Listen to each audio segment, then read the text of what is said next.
here to participate in our TCC SFBA annual banquet and 27th inauguration ceremony. Please be seated. My name is Tiffany Chen Shenshen. I'm your MC for tonight. Let the program start. 节目一开始呢，我们就要请您全体起立。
Number 3, increase collaboration with Area organization.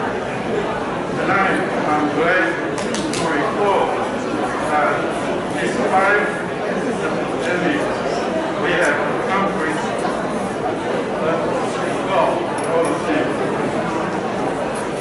First, we donate more than 500,000 Taiwan made surgical masks and lots of PPE Bay Area community in need. To support the Taiwan government, Taiwan can help PPE donation initiative. We cooperate with Federal Director General Scott Lai and many Bay Area elected officials to donate masks to many senior centers and hospitals across their district. We work with a variety of offices in mayor, state senator, assemblymen, and county supervisors in a whole range of ways, including San Jose, Fremont, Hayward, Pasco, and Sacramento.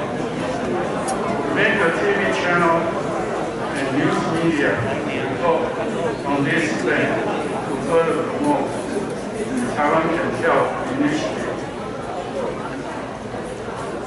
Several of the elected officials, such as Alex Lee, Otto Lee, and Mayor Lily May, and media such as KDSF Channel 26, Chinese, Single Woman, Wu What Channel Chinese Director Lee, and Left Podcast Director Mark, and new channel manager Zhang Ziqi, and also Ben Huang are here with us. I'd like to thank them for all their support, and especially Director Scott Hart joined us for almost 13 times under the risk of getting pandemic COVID-19. This is really appreciate your support.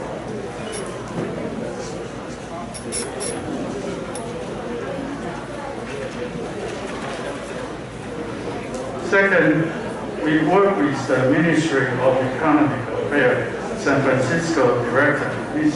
Tai, over there. To promote Taiwan-US EPA and ETA agreement that talk by passing the support of the Northern California Congress and women, as well as participate in TV interviews. We also held several meetings with Director Chen to determine steps we can take to further link the high-tech industry of Taiwan to Silicon Valley. So again, thanks our Director Chen. Third, I was the president of North American Taiwanese Engineers Association, headquartered New York and Silicon Valley chapter, and I also was the North American Professors, Taiwanese Professors Association, Northern California and Southern California chapter. And these two groups, I joined them around 26 ago when I was a research assistant professor.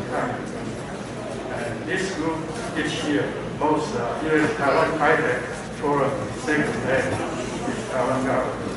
And they've been working very hard with Taiwan high-tech industry. Taiwan government. Tonight we have a couple of their presidents here, Yao and Rex, and also Derek and Citizen. They are all from Intel and Taiwan and most companies help in Taiwan a lot. And also Helen, our incoming president, was the president of the foundation.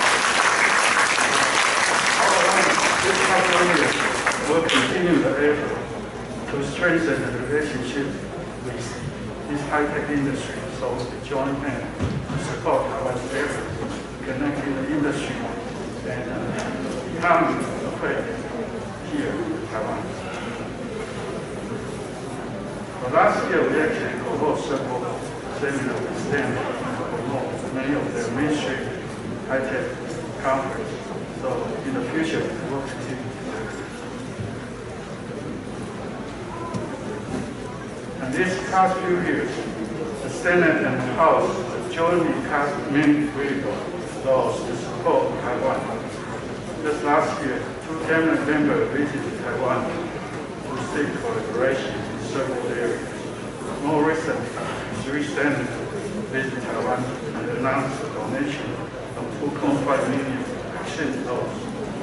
Our strong tie with Japan also did the same. Japan donated 3.5 million doses. So what Taiwan faces is the Chinese government that continues to block Taiwan from joining the WHO in the midst of the global pandemic and prevent Taiwan from buying vaccines. Send countries to reject Taiwan's airport airspace on a daily basis to strengthen its people. However, with a strong indication of support for mayors like the recent Japan Defense White Paper stated, the importance of defending Taiwan remains probable. Taiwan will undoubtedly survive and prosper. Tonight, we are here to celebrate the close tie between Taiwan and the U.S. and to remind the free world of the need to stand up to aggression of the PRC. So let me conclude my saying, long life U.S. and long life Taiwan. And thank you for your support and cooperation. Certificate presentation included the same time. But I wanted to start it from Orly and Alex because of personally what we sent twice. Let's start it maybe from Alex, the youngest one. Everyone, it's a great pleasure to be here with you all in my hometown of Milpitas. I'm Alex Lee, the State Assembly member of the 25th District. I proudly represent 500,000 people at the state capital of California and making policies that affect everyone in California, frankly. So welcome you to my hometown of Milpitas, where I grew up and I try to represent. One thing I just really want to quickly say is, while my parents are from Hong Kong, I think our cultural struggles are very much the same. And just as the fight we have in California, the fight against authoritarianism, the fight against misinformation, is the same fight. So California has a lot to learn and benefit from our mutual relationships and our trade. And I welcome you here and hope to work together with you all more. And I also wanted to say that we're very grateful for our partnership in getting so many PPE and masks to my district at the time of need. So thank you so much, everyone. Thank you. 现在很高兴有这个机会来跟你们一起庆祝这个 Autumn Celebration. I'll speak English. My name is actually quite bad. My name is Arthur Lee. Very honored to be serving as the board of supervisor. First, actually, Chinese American serving in this capacity. Along, I jokingly say my son, Alex Lee. Jokingly, but I'll be so honored if you be my son. But actually, we were both working so hard, walking briefly. And I'm very honored to be saying that because our name would serve alongside a wonderful assemblyman as well in this county. Our county here is Santa Clara. Of course, it goes all the way from Milpitas, also all the way down to Gilroy, Calgary, over close to 2 million people right here in Santa Clara County.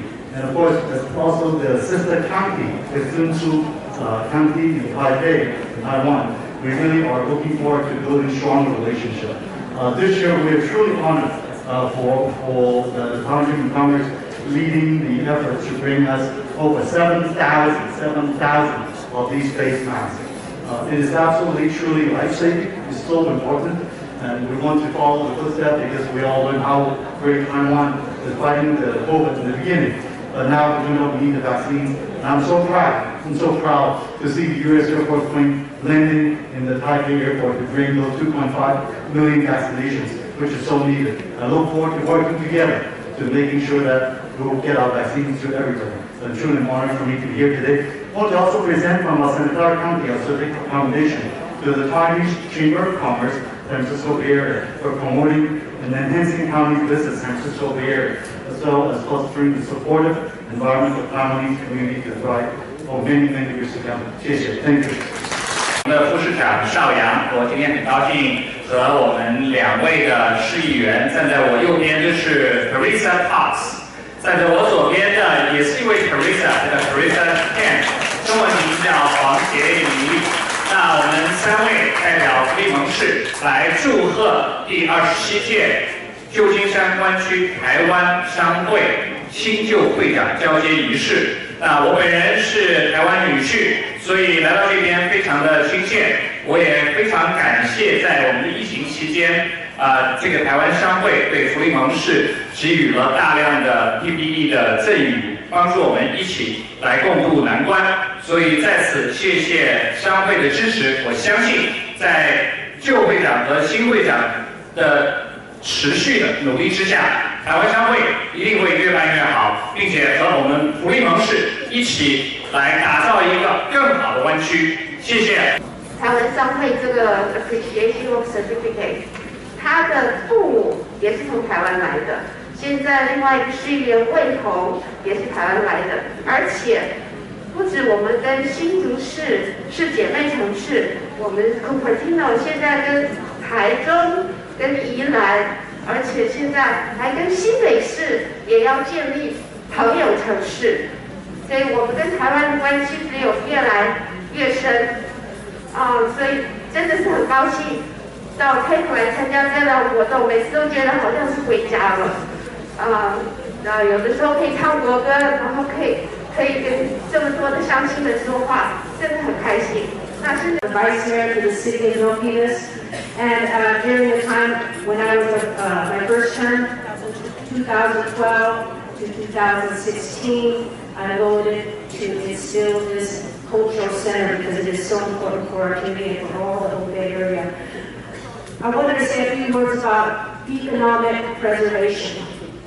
It is so important for economic development throughout the whole world. If we do not have economic development throughout the whole world, there will be chaos. This is what brings world peace. Economic trade, economic development, it is so important, it's crucial, especially now in this day and age. All the countries need to work together because right now we are going through challenging times with the pandemic and the economy is very volatile. So right now, thank you so much to the Taiwanese Chamber of Commerce to ensure that we have economic development throughout the whole world because world trade is very important to maintain peace. Thank you.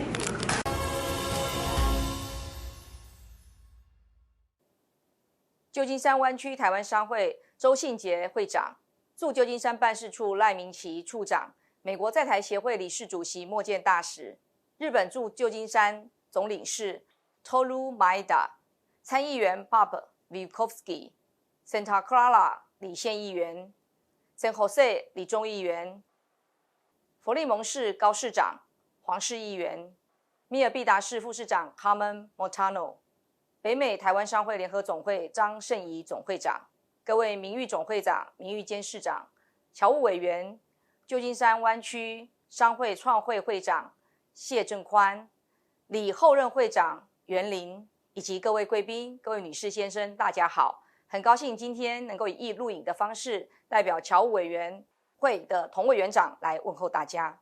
过去1年来，虽然面临新冠肺炎疫情严峻的挑战，旧金山湾区台湾商会在周会长的领导下，会务依然蓬勃发展。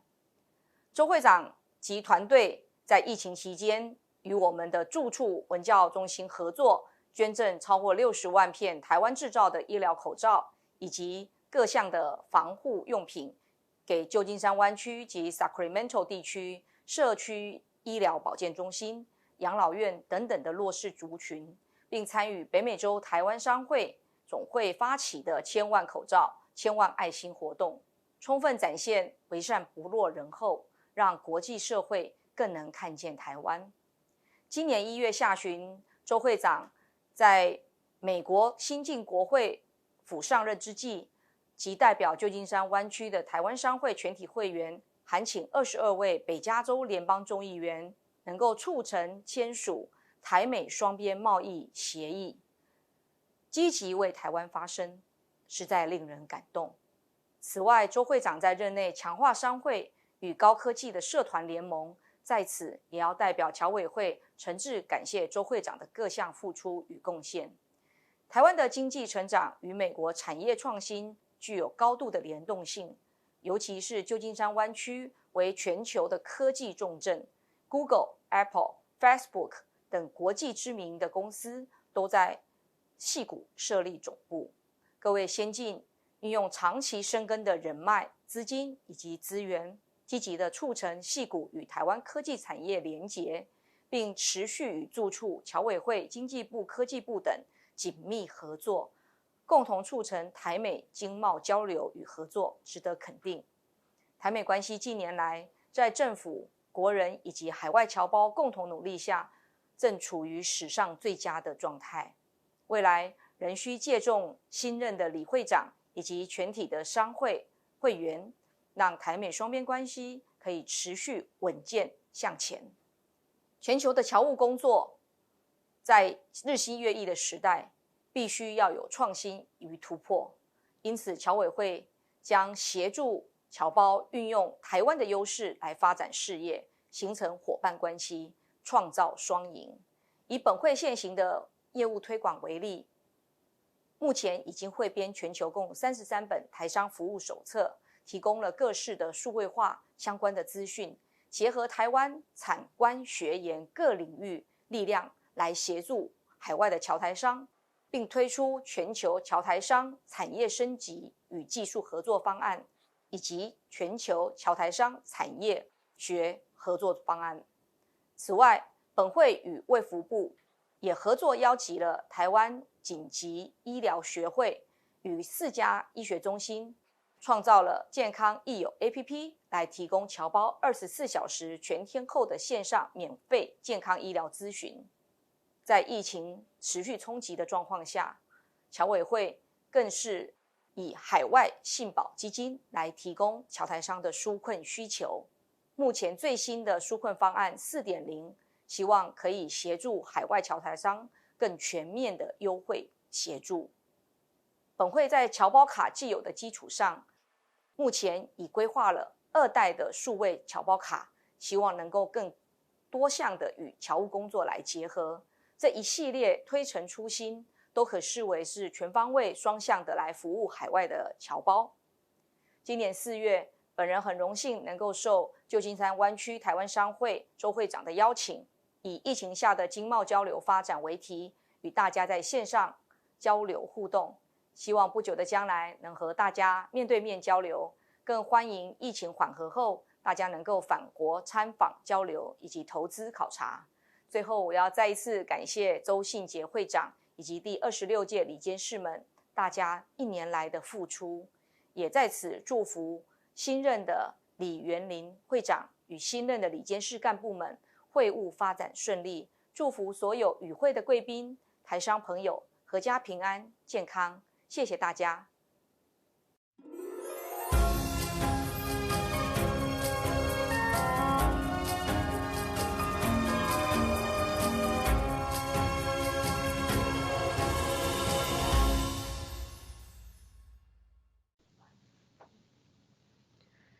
Taiwanese Chamber of Commerce of San Francisco Bay Area President Joe Cho, AIT Chairman James Moriarty, Consul General Toru Maeda, distinguished guests, ladies and gentlemen, good morning. It's my great pleasure to be invited to address your opening ceremony and to have the opportunity to meet you online. First of all, I would like to thank you for your efforts and contributions in promoting economic cooperation and trade development between Taiwan and the United States. I also want to thank you for your public community outreach efforts, generously supporting many humanitarian and charity initiatives, including PPE donations throughout the United States at the outset of the COVID-19 pandemic. The Taiwan-U.S. partnership is the most important relationship in our foreign policy. And while serving as Taiwan's representative to the United States, I've been working to further develop our trade and economic ties with the U.S.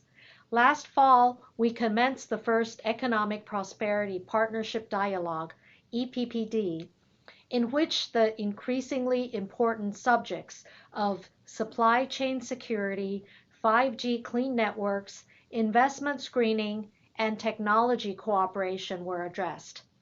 Last month, our TIFA talks resumed after President Tsai Ing-wen demonstrated her commitment to international scientific standards in agricultural products market access, paving the way for stronger economic and trade relations.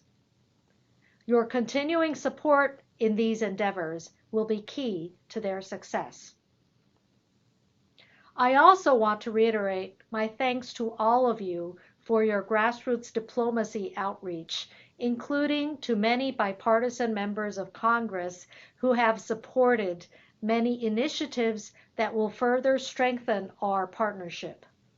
In addition to bills addressing Taiwan's trade and security, most notably recently have been efforts to help Taiwan secure access to vaccines. Thanks to President Biden and the American people, a donation of 2.5 million doses of Moderna vaccines have contributed to Taiwan's domestic campaign to expand vaccination of the Taiwanese people. This gesture is not only a life-saving one, it represents the spirit of friendship and mutual help in times of need. I'm confident that together we are stronger and we will overcome this pandemic together. Finally, thank you again for the opportunity to greet you through this video. I offer my best wishes for the success of this event, and I hope everyone stays safe and healthy. Thank you.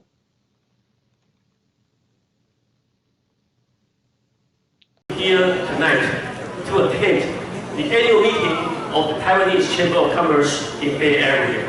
Actually, this is the first time I was invited to the event, and in order to make sure that I will be invited again next year, I promise I'm not going to talk too much.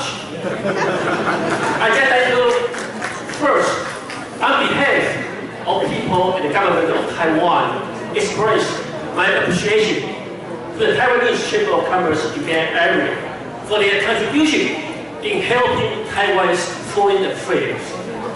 In the past year, they have conducted more than 10 times of surgical mask diplomacy, not only donating surgical masks to local governments, hospitals, charities, city governments, and fire departments, but also helping my office connect with local mainstream communities.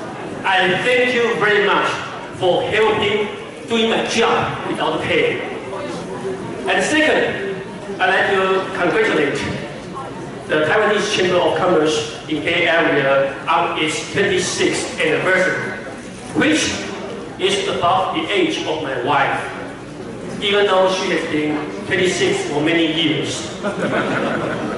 Since the establishment in 1995, Taiwanese Chamber of Commerce in Bay Area has been doing such a great job in promoting friendship between our Chamber of Commerce and our local mainstream communities. I thank you very much for doing your job without pay. And finally, I'd like to thank President Zhou very much for his leadership. Especially, he has lost some areas by working too hard. And also, I'd like to congratulate President-elect Alan Lee on his new position. I'm sure he will be able to further enhance relations between our Chamber of Commerce and our local communities, even though he has a big shoes to fill. And once again, I'd like to wish everyone good health and the event great success. And I hope that I have talked short enough to be invited next year. And now, I'd like to say a few words in Mandarin. 在这边，我首先要非常感谢我们湾区台湾商会的各位好朋友，在过去这段时间为台湾的国民外交做了很多的贡献。在这边，我只向大家表示我由衷的谢意，大家辛苦了。其次我跟各位报告，再过2天就是我来旧金山担任台北经文处处长满1周年。在这边，我要借这个机会感谢各位侨界的朋友，在过去这段时间对我们台北经文处对我本人的支持以及照顾。在这边，我也跟各位恳求，如果各位有任何建议请不要客气，随时跟我们反映，让我们有机会可以做得更好。例如，最近就有侨胞朋友跟我反映，他说：“处长，你的白头发太多，是不是应该染个头发？”还有人跟我讲说：“处长，你的头发越来越少，要不要考虑戴个假发？”我想，任何有助于增进政府形象的建议我都认真接受。那另外还有侨胞朋友跟我建议说，处长，请你以后在讲代表中华民国政府的时候要讲慢一点，不然听起来很像代表中国。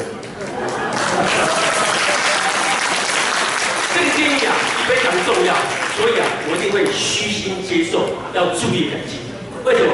因为上个月6月19号，我参加北美洲台湾商会联合总会的年会，我在致辞的时候就提到，仅代表中华民国政府。但是因为我讲太快，再加上年纪大了，中气不大够，所以听起来真的很像是代表中国政府。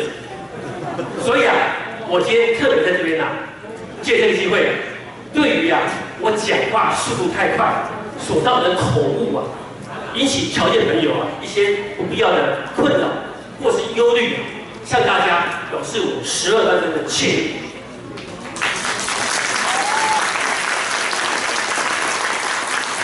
除了请各位谅解之外也跟各位保证以后绝对不会再犯。事实上，以后也不可能再犯。为什么？因为经过这次事情之后我应该是全外交部的所有外国馆长里头讲代表中华民国讲得最慢、讲得最清楚的一位馆长。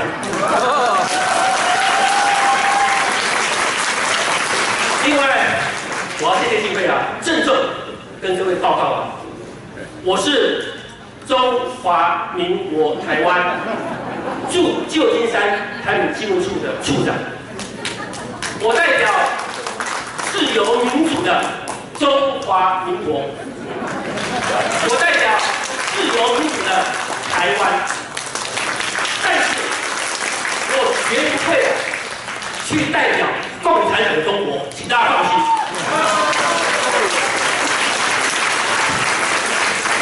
最后在这边再次感谢大家，也预祝今天的年会顺利圆满成功。祝各位好朋友健健康康，万事如意，家庭圆满，谢谢。谢谢大家今天。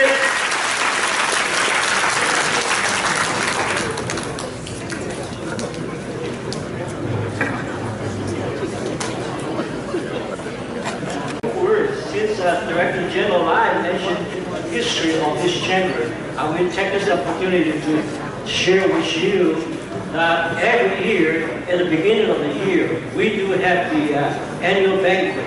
But due to the pandemic, so we had to postpone it, have no choice. And the good thing is that we picked a good day, we combined with the inauguration for the 27th new staff. So that's why we postponed it here to today. And honest to you, this is the first time we have the banquet in the cultural center. Every year we have it in the hotel and not. Yeah, I picked up a good lesson from the messaging from Dr. Lai. We had to cut it short, and also had to speak slowly, so I will speak very slowly. This our keynote speaker took the flight from Washington, D.C. and flew all the way came to San Francisco just to share with you and have the dinner with you tonight. So, it's an early morning in our time while we catch a flight and while we arrive here this afternoon. And before he came into the hall, we actually had a press conference, almost 1 hour with our Indian friends already. So, I really appreciate this kind of friendship. A lot of people say excuse saying, well, I cannot attend your event because the pandemic, because of Delta virus. So anyway, it's really amazing that our speaker is here. He has been here before. This is not the first time. He has been here before 2 years ago. He came to share with us how to celebrate the 40th anniversary of the Taiwan Relations Act. And he was appointed as the chairman of the AIT in 2016. And a lot of people don't know what is his job, what he's doing. Well, let me tell you, if you ultimately, on behalf of the administration, to visit Taiwan, also meet with the representative from Taiwan in the United States. That's his job. And since he was appointed, he has the chance to get involved in the American policy of Taiwan since then. So, you know, this year we had so many vaccines donated to Taiwan. Probably most of you had the Moderna or the Pfizer, but we got a donation from the United States and Moderna. So I think he contributed a lot for the inside story. And he personally involved in the foreign service since 1975. It's been a long time. And he actually retired in 2011. So it's officially had 36 years service in the foreign department, foreign service. It's 36 years. But since the early days in 1988, he has a chance to serve in Taiwan. And then later on, he's mentioned to me that the year of the Tiananmen Square, he was there in Beijing. So all in all, he served in the Taiwan and Beijing. So that's why he has a very senior position in experience on the Taiwan, China, and Asia. Because after he retired in 2011, he actually worked most of the time as a private consultant in the South Asia, Bangladesh, and then also Nepal, serves in other areas. So he actually, in year 2002 and 2004, he served for the former President Bush in the White House as a special advisor. So with lots of experience on the foreign affairs, and he speaks fluent Bengali and Urdu, French, and Nepali, and also Mandarin. So I think his Mandarin is more fluent than some of us anyway. And tonight he's going to speak. He's going to speak the talk to us. The topic is Taiwan, U.S. To look ahead in English, not in Bengali. Okay? So let's get a warm welcome to the chairman of the AIT, Ambassador James Moriarty. After I speak, we will give each and every one of you a test on what I said, and we will not let you on the pass it. Very close. John, thank you for that very nice introduction. 我今天非常荣幸能够有这个机会跟你们讲话。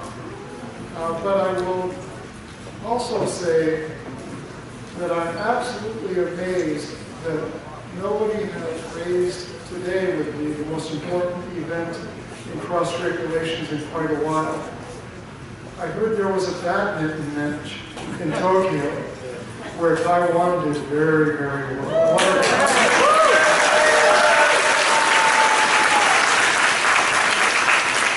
So I want to congratulate the men's badminton doubles team on a job well done. As John pointed out, I was last year in 2019 celebrating the 40th anniversary of the Taiwan Relations Act with many of the people in this room.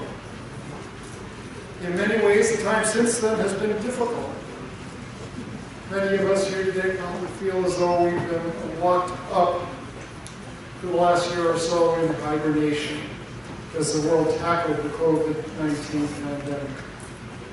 That said, in the interim, the people-to-people relationship between Taiwan and the United States during that period has been doing nothing like I've heard. This year I decided to title my speech Taiwan and the United States, a look ahead, with the intention of signaling something different. For a long time, it was easy to kind of dust off prior speeches, since there was often not that much new to share about the U.S.-Taiwan relationship. But I don't feel that way this year. In order to look at the future, I will start by looking at the recent past. I want to review for you what has remained the same in the U.S.-Taiwan relationship, what has changed, and where we are right now.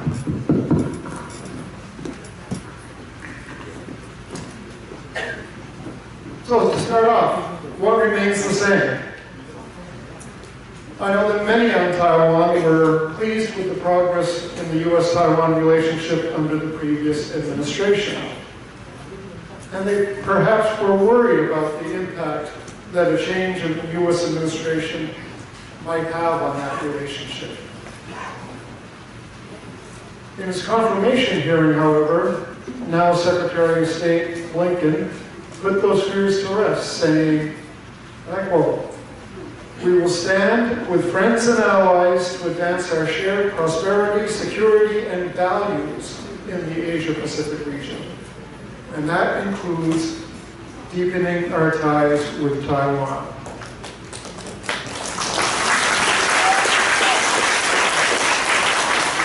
Taiwan is a leading democracy and a critical economic and security partner, he went on to say. Its future matters to the United States for all these reasons. America's commitment to Taiwan will remain rock solid.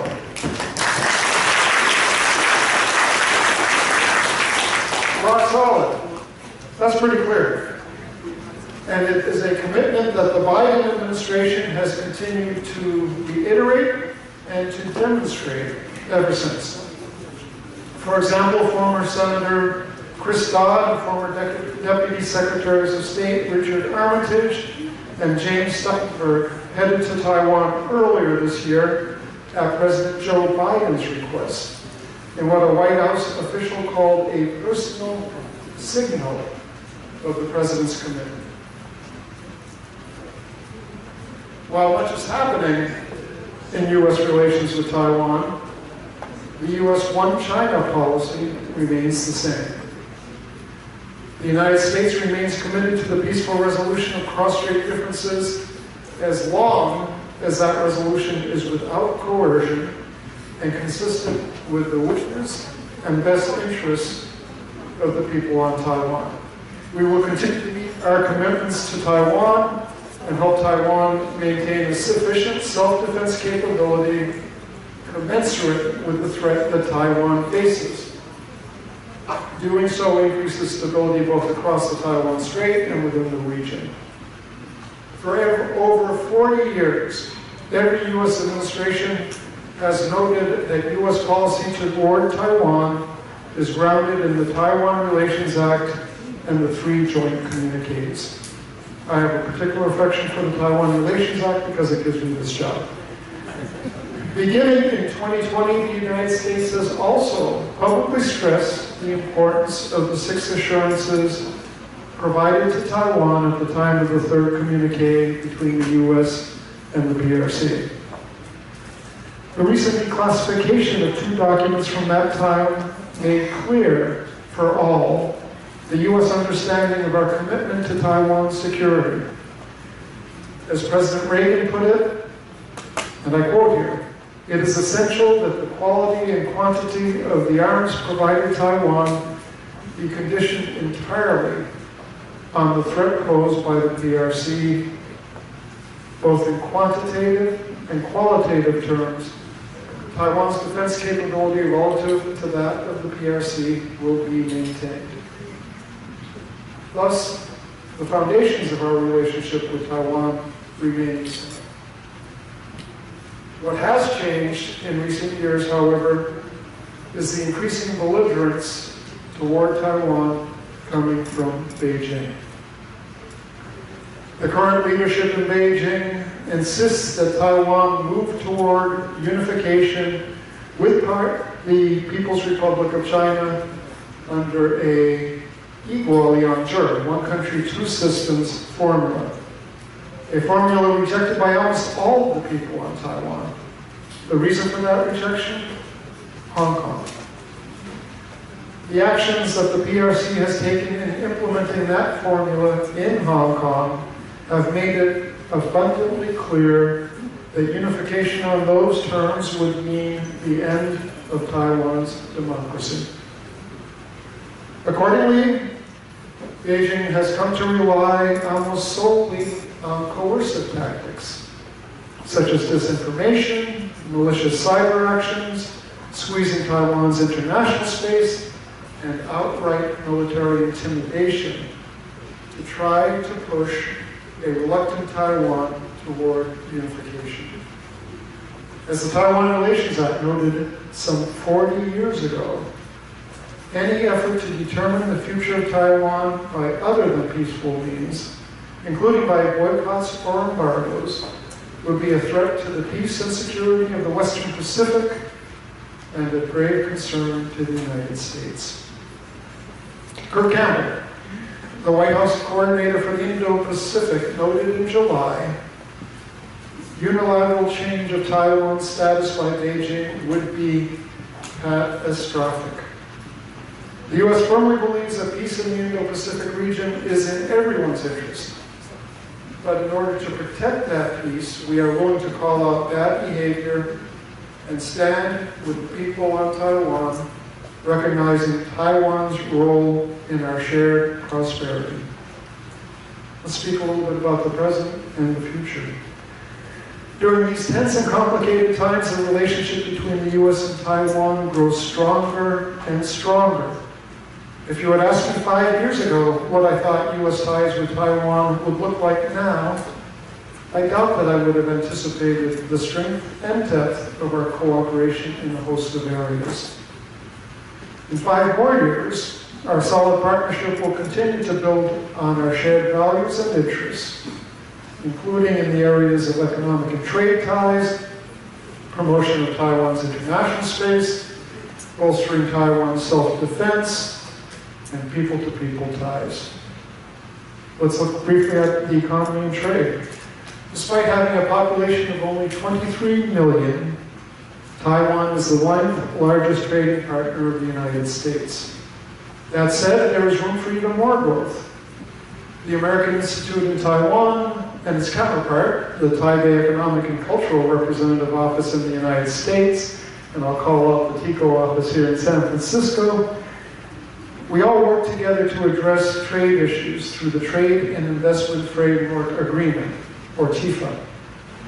If we can successfully use mechanisms like TIFA to resolve trade irritants between our two economies, we will foster an even stronger and closer trading relationship. Last month, as you have heard, AIT and TECRO held their first TIFA Joint Council meeting in 5 years. At that meeting, U.S. officials emphasized the importance of the U.S.-Taiwan trade and investment relationship and expressed their desire for stronger and more consistent engagement going forward. We discussed agriculture, made progress on long-standing U.S. concerns regarding medical devices, and agreed to new areas for cooperation, including the formation of a labor working group that will support President Biden's priority of a worker-centered trade policy. We look forward to launching this working group and reinvigorating the other existing working groups under the TIFA in the coming months. Late last year, AIT and TECRO launched an economic prosperity partnership dialogue, led on the U.S. side by then Undersecretary for Economic Growth, Energy, and the Environment, Keith Krok. Undersecretary Krok had, in fact, just returned from Taiwan, where he represented the people of the United States at the funeral of Taiwan's first democratically elected president, Lee Teng-hui. That was, I should add, the highest level visit by a State Department official to Taiwan since 1979. Under the Economic Prosperity Partnership Dialogue, the United States and Taiwan discussed such areas of cooperation as global health security, science and technology, 5G and telecommunications security, supply chains, women's economic empowerment, infrastructure cooperation, and investment screening. And those conversations will be continuing. Taiwan plays a critical role in some of the most sophisticated global supply chains, and as we all know, as a designer and manufacturer of the most advanced semiconductors. As we enter into the era of the Internet of Things, Taiwan's prominence in supply chains will only grow, spanning multiple industries such as the automotive industry, telecommunications, and even household appliances. Undersecretary Krok's visit to Taiwan followed an August 2020 visit by then Secretary of Health and Human Services, Alex Azar. Secretary Azar, the first U.S. cabinet member to visit Taiwan since EPA Administrator Gina McCarthy in 2014, witnessed the signing of a new AIT-TECRO Memorandum of Understanding on Health Cooperation. This Memorandum of Understanding builds on decades of close cooperation between the United States and Taiwan in the field of public health. I've seen this on many visits here to the States, whether it's in Texas working on cancer, or up in Colorado. Every place I go, you see dramatic cooperation in scientific fields and health fields between the U.S. and Taiwan, much of which people remain unaware of until you go and visit. The MOU will help strengthen cooperation in global health security, investigation and control of infectious disease, research, prevention, and treatment of chronic disease, and the development of drugs and vaccines.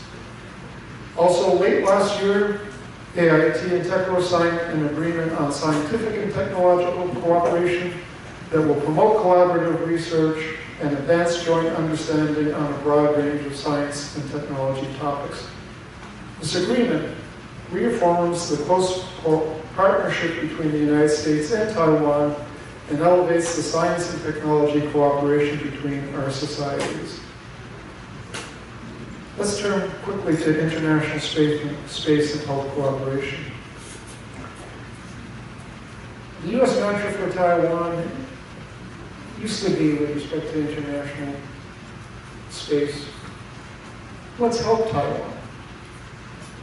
It has shifted to Taiwan can help.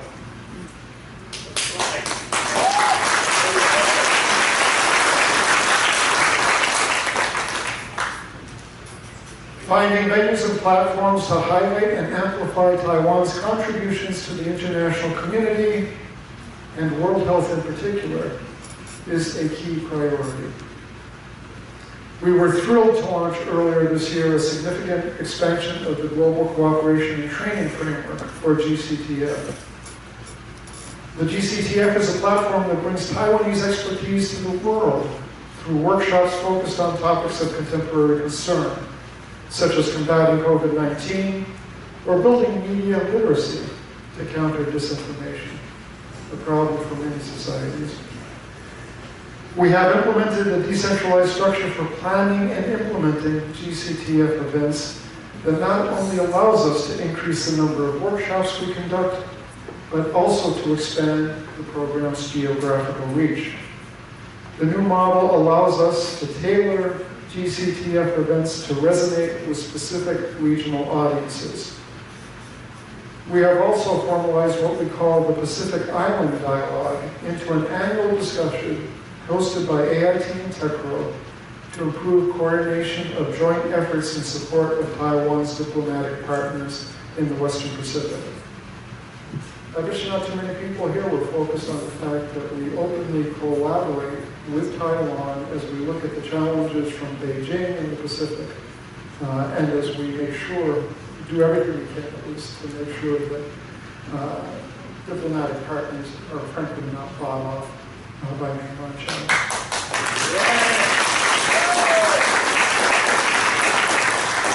And that, of course, means let's touch now on the PRC's increasingly provocative attempts to isolate Taiwan. The PRC continues to block Taiwan's participation, as you all know, in international organizations such as the World Health Organization.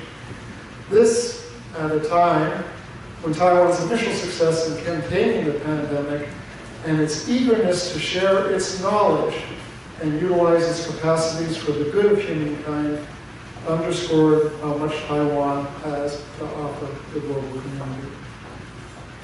I brought this mask today not because I wanted to pretend that I was a commando or anything like that, but because it's one of the ones that says made in Taiwan.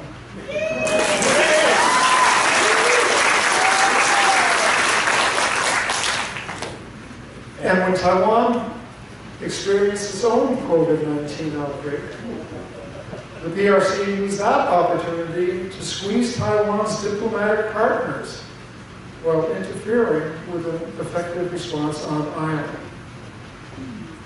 I am very proud that the U.S. was able to contribute 2.5 million vaccines to help Taiwan combat its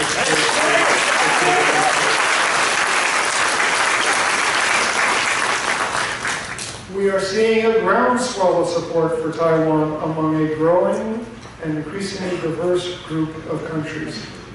Parliaments across Europe are passing resolutions in support of Taiwan, reflecting growing public sentiment in favor of Taiwan's participation on the global stage.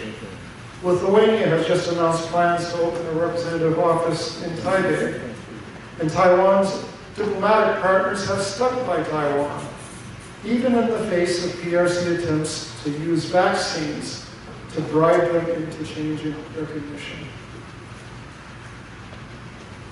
That's where I have to talk a little bit about self-defense and security. The momentum generated by these increasing calls for Taiwan's inclusion are likewise apparent in the security environment. Several recent firsts have followed the new administration's outreach to allies in the region and more broadly. Joint statements with close U.S. allies like South Korea include explicit mentions of cross-strait security for the first time, as did the most recent G7 and NATO communiques. And I will tell you, these statements, sounds like diplomacy, it's a big deal. You know, it tells the Chinese that it's not just the U.S. that's watching what's happening in the Taiwan Strait. Also this year, a Japan and U.S. leaders' statement reinforced the importance of peace and stability in the Taiwan Strait. Japan's annual defense white paper also explicitly echoed that sentiment this summer, stressing, and I quote, "The stability of the situation around Taiwan is important, not only for the security of our country, Japan, but for the stability of the international community." As allies and partners in the region and around the globe increasingly push back on China's aggressive action, it is important that Taiwan remain committed to the changes that only it can make for itself. Taiwan must build as strong a deterrent as possible, as quickly as possible. In that, U.S. security relations with Taiwan are about much more than arms sales. Taiwan's key defense and military leaders need to overhaul Taiwan's security concept by embracing modern, resilient, and cost-effective approaches, as well as innovative ways to employ existing capabilities. We are concerned that that is not happening quickly enough. Taiwan needs defense in depth. Taiwan needs truly asymmetric capabilities and strong reserve forces. But as arms sales have become regularized and increasing in scope and dollar amounts as the threat from China increases, Taiwan's focus and direction seem to be shifting back to conventional large-scale platforms. Truth be told, Taiwan's 2021 quadrennial defense review seemingly abandoned the previous well-received overall defense concept. The QDR instead championed long-range strike, local air superiority, and controlling the sea lines of communication. All concepts seemingly focused on a traditional, conventional battle rather than an asymmetric defense for a struggle that we all hope will never occur, and we all know that Taiwan could not afford to lose. Returning to those systems which are mobile, survivable, and lethal, or as former Principal Deputy Assistant Secretary of Defense David Hovey put it, large numbers of small things is a real and urgent course correction. And let's talk about building our shared values and people-to-people ties. Security has been a key part of our relationship since the TRA, and so has people-to-people engagement based on our shared interests and values. Here too, there has been notable progress. This year, the administration put out new contact guidance to encourage engagement with representatives from Taiwan. The State Department regularly holds meetings with Taiwan representatives at all levels, as do other agencies of the executive branch. In addition, U.S. embassies overseas are urged to engage with Taiwan representatives in those countries. We have a robust agenda to discuss, and now many ways to do so. In December of 2020, AIT and TECRO signed an agreement to foster international education cooperation. We have always had large exchange programs, and both sides agreed to extend State Department exchange programs, support Taiwan's 2030 bilingual education initiative, and facilitate Chinese language programs with funding support from Taiwan. This past year has been tough for students to travel back and forth, but when travel is again allowed, the programs will be larger than ever. The U.S.-Taiwan consultations on democratic governance in the Indo-Pacific region, convened under the auspices of AIT and TECRO, continue to be an important venue for U.S.-Taiwan collaboration on issues of human rights, anti-corruption, and democratic governance. Then Assistant Secretary for the Bureau of Democracy, Human Rights, and Labor, Robert Destro, hosted the most recent round of talks last September while in Taiwan to attend the memorial ceremony for former President Lee Teng-hui.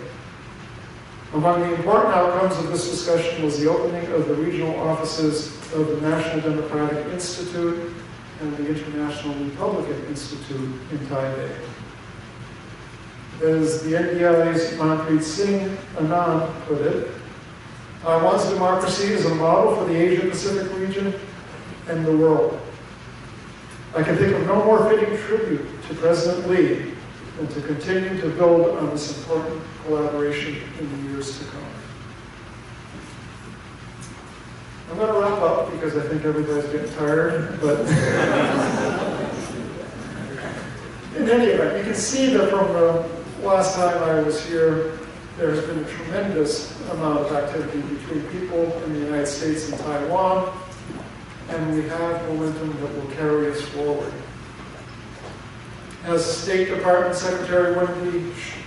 Deputy Secretary Wendy Sherman has noted, now is an important time to reaffirm the U.S. commitment to working with allies and partners to promote peace, security, and prosperity in the Indo-Pacific and to uphold the international rules-based order. That energy will give our new AIT director in Taiwan, Sandra Oker, a great platform to keep building on. Sandra's an extremely impressive diplomat, and I look forward to her stewardship of our bilateral relations in the coming years. This past year has been difficult for both the United States and Taiwan. a global pandemic, increasing belligerence from the PRC, economic challenges. But that said, I am confident that our shared democratic values and commitment to a rules-based international order will continue to carry the United States-Taiwan relationship to ever greater heights.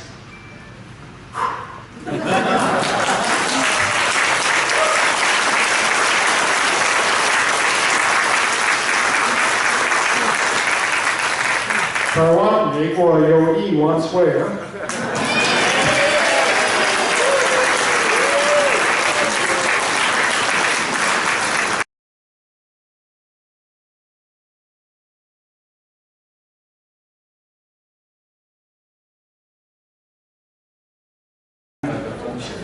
然后在每个地方办大，我们就会请你的店的所有的店的朋友都，你去查一下，有40-50篇的报道。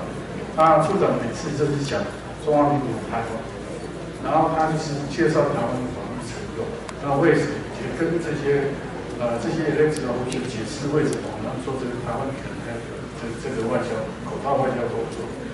所以当我个人看到那个影片，看到一些朋友在这边传阅的时候，我真的是心里很难过。我说，这站在第一线外交官，他不知道我们这样对他。我今天我是说，我们真的要这个奖牌来谢谢我们这个处长，这我跟他认识很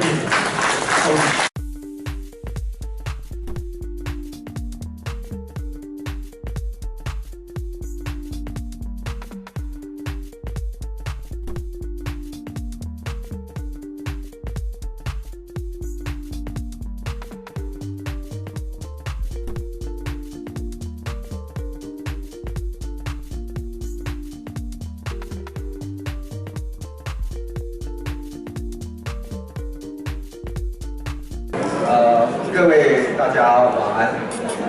Please allow me to speak by our time.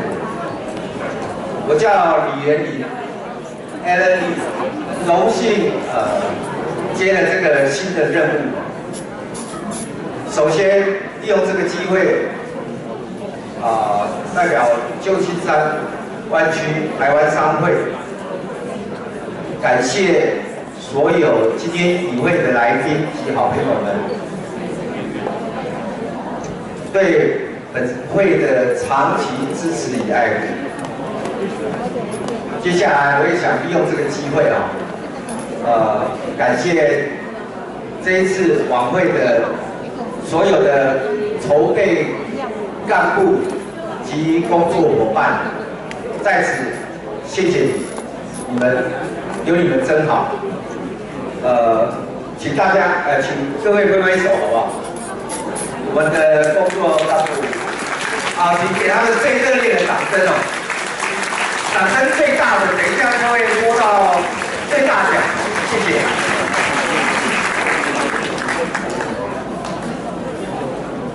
我想在接着这个新会长的这个新任务这个1年的新任期里面，谢谢。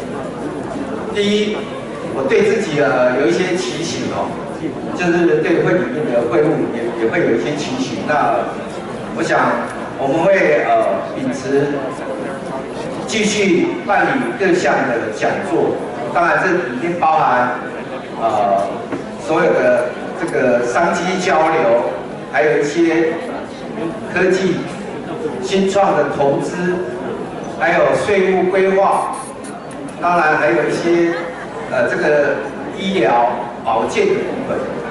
那当然我也希望说我们的会员能够多多给我一些意见建议。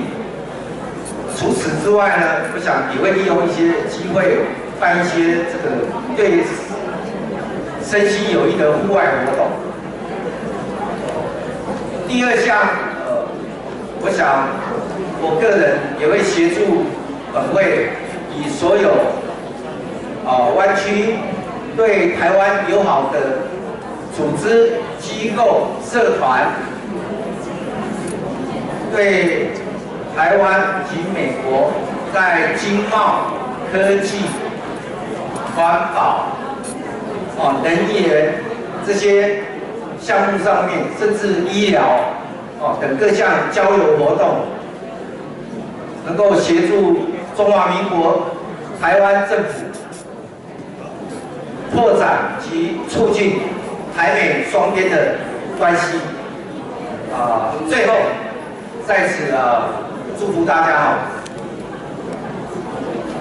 健康、平安、幸福、快乐。